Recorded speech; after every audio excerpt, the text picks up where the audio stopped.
Baik, Assalamualaikum warahmatullahi wabarakatuh. Perkenalkan, kami dari kelompok 10 akan mempresentasikan progres pendirian usaha kami. Boleh di next? Oke, jadi kelompok 10 ini beranggotakan 4 orang. Ada Allen Ferdian Fatoni dengan NIM 2005975. Kemudian ada saya sendiri, Fatrani Desmin Humaira, dengan NIM 2007459. Kemudian ada Muhammad Farhan Fadlur Rahman dengan NIM 2005959. Dan yang terakhir ada Raisa Marsha dengan NIM 2008239. Oke, untuk penjelasan produk akan dipaparkan oleh Farhan. Kepada Farhan dipersilahkan. Baik, inilah produk kami yang kami buat, yaitu salad buah subang. Salad buah subang ini merupakan buah-buahan yang dipotong-potong menjadi kecil, dimasukkan, lalu dilapisi oleh pla dan ditaburkan keju, dan di atasnya ditambahkan topping. Jadilah salad buah subang. Kemudian ada timeline pendirian usaha. Timeline pendirian usaha ini kami mengikuti timeline yang diberikan oleh Pak Soeharno. Yang pertama ada bisnis idea, yaitu menentukan ide bisnis. Yang kedua ada market research, yaitu uji kelayakan usaha.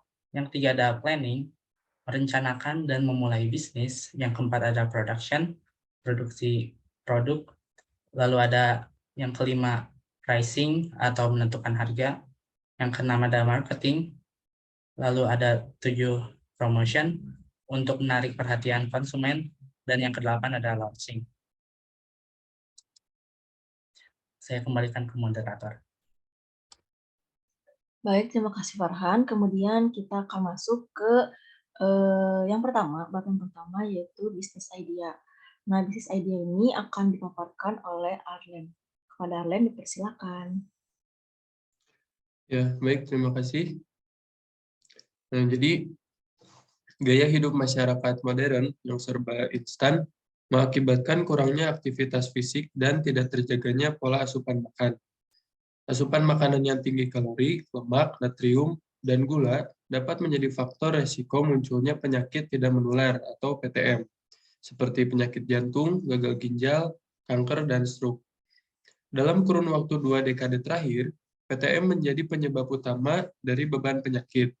Pembiayaan kesehatan sebanyak 23,9% sampai 25% dikeluarkan untuk penyakit katastropik. Dalam upaya menjawab permasalahan kesehatan di Indonesia, kelompok kami mengusung ide bisnis yang mendukung diet sehat dan seimbang.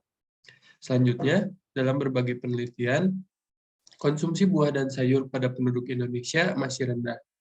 Diharapkan dengan adanya salad buah ini meningkatkan daya tarik masyarakat untuk mengkonsumsi buah dengan mudah dan juga rasa yang enak. Konsumsi makan buah harus dibiasakan dari mulai usia anak-anak, sehingga setelah dewasa sudah terbiasa untuk mengkonsumsi buah dan bisa menurunkan risiko penyakit. Next slide. Nah, pasar dan target pasar dari bisnis kami adalah pasar daring dengan target masyarakat perkotaan. Secara geografis, kami berencana memasarkan produk kami sebatas di dalam kota dan di sekitar kota tempat kami produksi salad. Secara demografi, berdasarkan jenis kelaminnya, target pasar kami adalah laki-laki dan perempuan. Berdasarkan usia, mulai dari usia anak-anak atau remaja hingga dewasa. Berdasarkan penghasilan, mulai dari pekerja hingga pelajar. Karena harga produk kami dibilang cukup terjangkau karena mulai dari 5 ribuan. Next slide. Untuk analisis SWOT produk akan dipaparkan oleh Raisa. Baik, terima kasih Arwan. Untuk selanjutnya ada analisis SWOT produk yang sudah kami lakukan. Untuk analisis yang pertama itu ada strength atau kekuatan dari produk kami. Untuk kekuatan yang pertama itu, produk kami ini bercita rasa manis dan segar sehingga sesuai dengan iklim tropis negara Indonesia. Lalu poin yang kedua yaitu produk kami ini tersedia dalam kemasan praktis sehingga konsumen tidak perlu menunggu selama proses produksi. Jadi produk kami ini bisa langsung dikonsumsi. Selanjutnya untuk poin ketiga yaitu produk menyehatkan dan bernutrisi. Lalu yang terakhir harga produk ini terjangkau. Lalu selanjutnya ada analisis weakness atau kelemahan. Yang pertama itu produk kami ini organik sehingga tidak tahan lama dan mudah basi. Lalu karena mudah basi ini, distribusinya ini tidak dapat dilakukan antar kota, jadi terbatas di kota produksi kami ini, yaitu kota Subang. Lalu selanjutnya ada analisis peluang. Peluang ini eksternal. Yang pertama, tidak ada pesaing produk yang sama di lokasi pemasaran.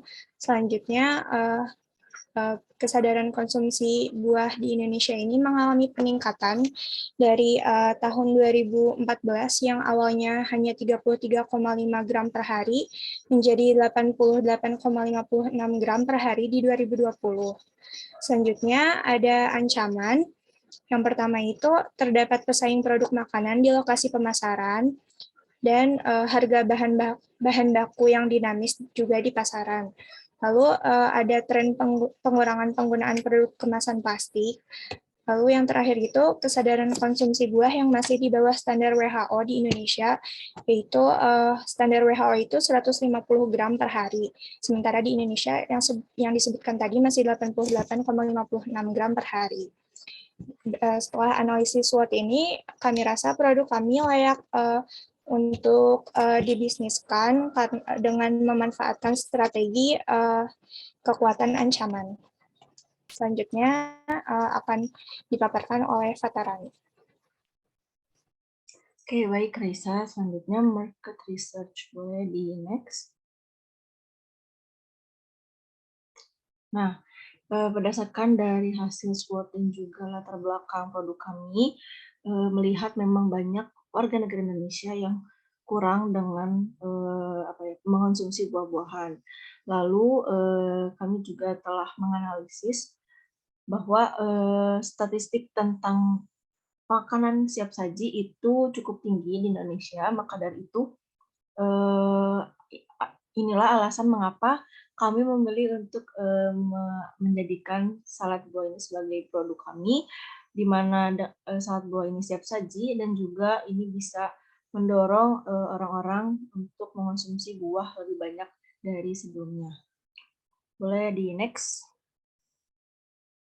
Nah, di sini juga kami melihat banyak yang sudah menjual di marketplace secara online. Namun karena rumah produksi kami berada di Subang, yang mana masih kurang untuk pesaingnya, jadi kami memutuskan untuk tetap memilih salad buah, walaupun memang sudah banyak yang menjual, cuman memang karena di daerah rumah produksi kami masih sedikit yang menjual, kami harap dengan peluang tersebut bisnis kami bisa berkembang lebih jauh lagi. Oke. Nah, selanjutnya adalah bab 3 yaitu planning, akan dijelaskan oleh Saudara Alan. Baik, terima kasih Fata. Jadi pertama-tama, langkah untuk memulai bisnis ini, kami akan menjual produk kami secara offline, bekerja sama dengan kantin-kantin sekolah. Setelah itu, bisnis salad buah ini dapat dikembangkan dengan menjual produk secara online untuk memperluas penjualan produk kami.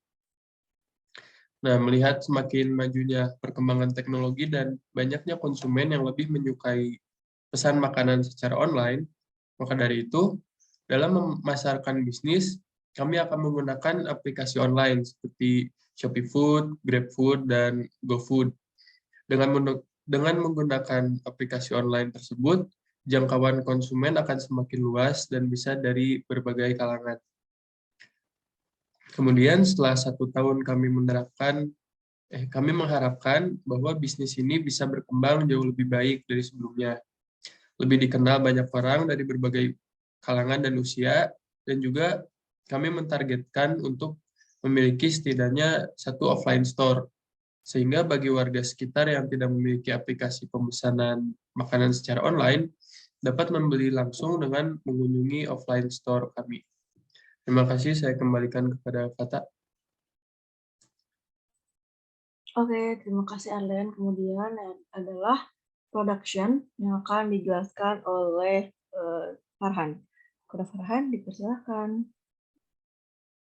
Baik, ini adalah selanjutnya adalah production atau produksi, dan ini adalah alur produksi dari usaha bisnis kami. Yang pertama ada pembelian bahan, kemudian buah-buahan dicuci, dibersihkan, lalu dikupas dan dipotong-potong. Setelah itu, kami membuat pla. Selanjutnya, seluruh buah dimasukkan ke dalam kemasan dan pla dituangkan di atas buah-buahan yang sudah dimasukkan ke dalam kemasan. Kemudian, keju ditaburkan di atas pla dan kemudian potong buah naga ditaruh di atas keju sebagai hiasan atau topping. Kemudian kemasan ditutup dan ditimbang. Setelah itu siap untuk dijual. Nah, selanjutnya ini adalah foto dari tahap production kami, di mana buah-buah yang kami siapkan ada semangka, mangga, buah naga, melon, apel, lalu yang di sebelah kanan atas ada bahan-bahan untuk membuat pla, yaitu mayones, yogurt, keju, dan susu. Lalu yang di paling bawah yaitu setelah buah-buah dipotong-potong dan dimasukkan ke dalam wadah sebelum dimasukkan ke dalam kemasan. Oke, selanjutnya ada pricing yang akan dijelaskan oleh saya juga, yaitu menentukan harga. Pertama ada proyeksi modal. Proyeksi modal yang pertama, kami melihat dari sumber daya utama, alat-alat yang digunakan, yang diperlukan yaitu 2 buah pisau, 2 talunan, 8 wadah, 3 sendok, 1 garpu, dan 1 timbangan. Dikarenakan semua alat yang kami butuhkan sudah dimiliki, maka tidak ada pengeluaran biaya. Lalu selanjutnya ada biaya-biaya yang diperlukan, ada biaya promosi awal, biaya sewa tempat tidak ada, biaya resiko untuk jaga-jaga Rp4.000, dan biaya bahan baku dan produksi awal yaitu buah-buah, bahan membuat pla, kemasan, dan sendok plastik yaitu Rp100.096. Untuk jadi sehingga modal awalnya Rp200.000. Selanjutnya ada biaya bahan baku langsung. Pertama ada biaya bahan baku langsung atau BBL, yaitu biaya bahan yang dimana harganya dapat berubah-berubah. Pertama ada semangka 1 kg yang dibeli di pasar Jalan Cagak, yaitu harganya Rp8.000. Mangga 1 kg harganya Rp15.000. Apel 1 kg dengan harga Rp28.000. Buah naga 1 kg dengan harga Rp25.000. Melon 1 kg dengan harga Rp15.000. Serbuk agar kami membelinya dengan merek Nutrijel rasa buah dengan harga Rp3.000. Gula 100 gram dengan harga Rp2.000. Keju 2 buah dengan merek Trocis dan harganya Rp25.000. Mayones dengan merek Maestro 1 kg harganya Rp30.000, dan yogurt dengan merek Bulgarian 1 botol harganya Rp10.000, sehingga totalnya menjadi Rp161.000. Yang kedua ada biaya tenaga kerja langsung. Jumlah tenaga kerja yang dibutuhkan yaitu 2 orang. Biaya per orangnya Rp5.000, sehingga total BTKL yang harus dibayar adalah Rp10.000. Selanjutnya ada biaya pendukung. Biaya pendukung ini yaitu untuk membeli bahan kemasan cup 50 biji dengan harga 20.000, lalu sendok plastik 50 biji dengan harga 5.000. Sehingga total biaya pendukung 25.000. Nah, untuk menentukan HPP, kami diperlukan jumlah dari biaya bahan baku langsung, biaya tenaga kerja langsung, dan biaya pendukung. Sehingga jumlahnya 196.000. Nah, selanjutnya untuk menentukan HPP per unitnya, HPP dibagi dengan jumlah produk yang dihasilkan. Dengan harga segini, kami dapat menghasilkan produk sebanyak 50 kemasan, sehingga HPP per unitnya, HPP dibagi jumlah produk yang dihasilkan, sehingga HPP per unit yaitu 3.920 dibulatkan menjadi Rp4.000. Kemudian menetapkan harga jual.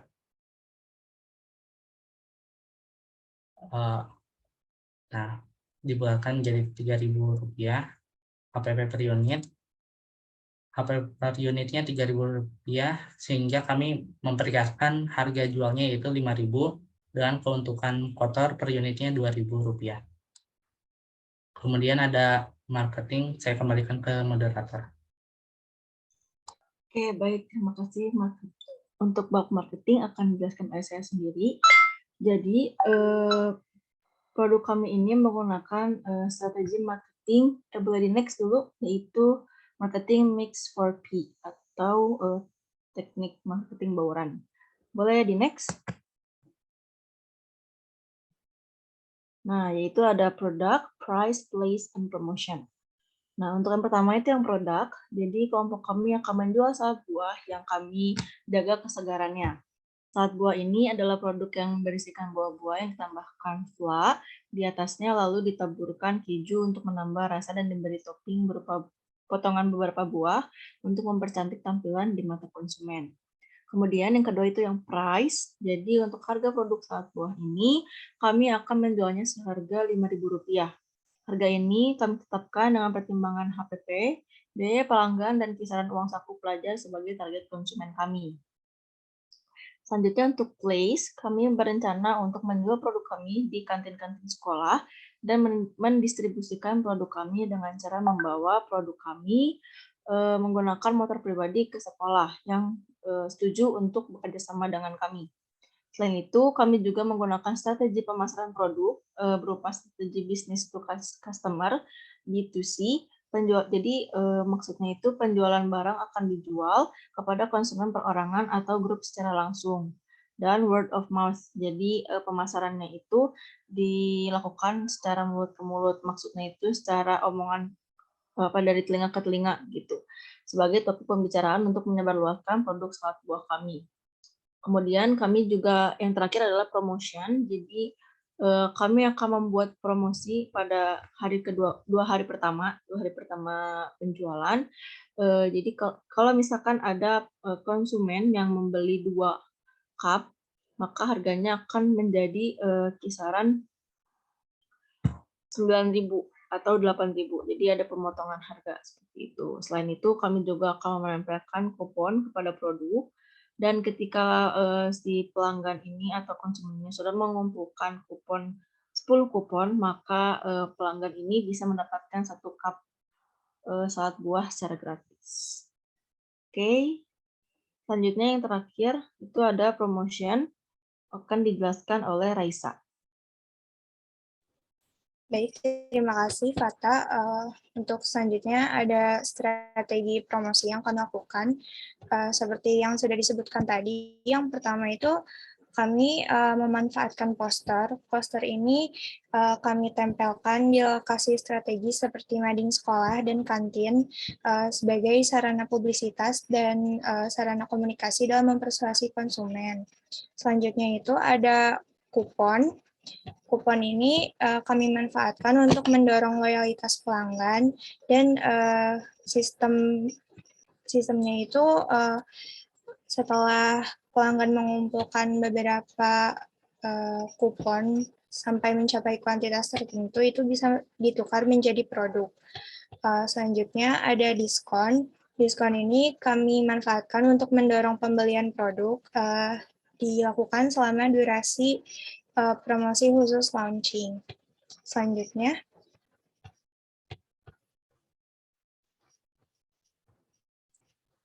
ini ada contoh poster yang kami sebarkan.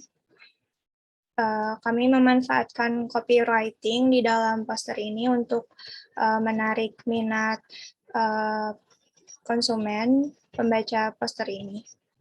Selanjutnya, saya kembalikan ke moderator. Oke, yang terakhir itu adalah launching. Oke, boleh di next. Oke, Baik. akan dijelaskan oleh Farhan, enggak? Oke. Launching kami ini, pertama kami pergi ke kantin-kantin sekolah yang akan menjadi target tempat kami bekerja sama dengan mereka. Di sini kami pergi menemui 3 kantin sekolah dan hanya 2 yang setuju untuk ikut bekerja sama dengan kami. Nah, selanjutnya pada hari Senin tanggal 25 kemarin kami memulai hari pertama untuk bekerja sama dengan kantin-kantin sekolah. Sekolah yang dimaksudkan ini adalah SMA 1 Jalan Cagak dan SMP 1 Jalan Cagak. Di sini kami untuk hari pertama kami menyediakan 10 kemasan kepada kantin di SMA dan SMP tersebut. Nah,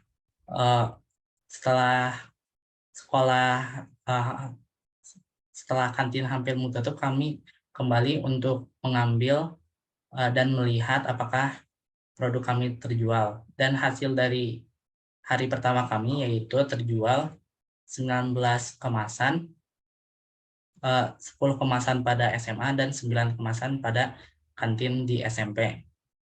Nah, melihat dari hasil tersebut, kami berencana untuk meningkatkan jumlah produk yang akan kami kirimkan kepada kantin-kantin tersebut. Yaitu pada hari kedua ini kami mengirim 20 kemasan pada SMA dan 15 kemasan pada di SMP.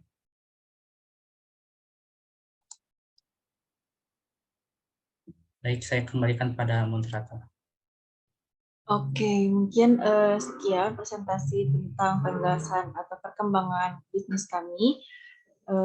Terima kasih atas perhatiannya kepada Bapak Suharno juga. Saya ucapkan terima kasih. Assalamualaikum warahmatullahi wabarakatuh.